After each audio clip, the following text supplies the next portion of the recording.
उजनी धरण आणि नीरा नदीवरील बॅरेजमधून मोठ्या प्रमाणात पाण्याचा विसर्ग सुरू करण्यात आला असून पंढरपूर येथील चंद्रभागा नदीच्या पाणी पातळीत वाढ होण्याची शक्यता असून प्रशासन अलर्ट मोडवर आला आहे।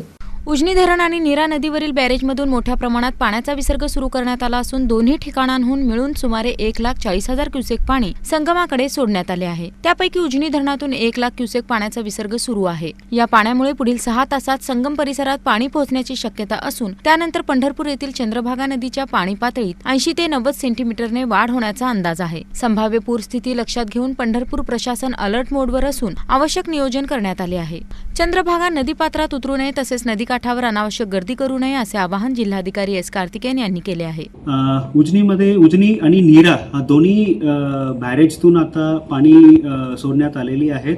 आता दोन्ही मिळून आता संगममध्ये तर 1,40,000 विसर्ग आहेत आणि आता पंढरपूरमध्ये आता 80, 85, 90 असं वाढ होत आहेत आणि जे काही संगमचा जो विसर्ग आहे तो इथे पण पुढच्या 6 तासमध्ये येण्याची शक्यता आहे।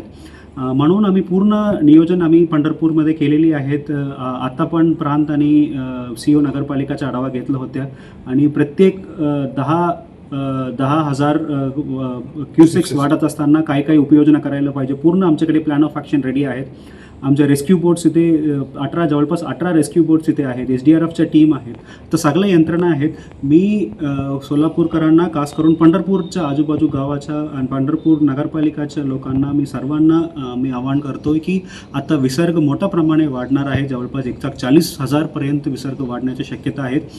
सगळ्यांनी नदीमध्ये जाण्याचं पूर्णपणे अवॉइडच करा आणि खूप महत्त्वाचं असेल तरी तुम्ही खूप काळजीपूर्वक जावा आणि वाटलं तर तुम्ही अवॉइडच करा।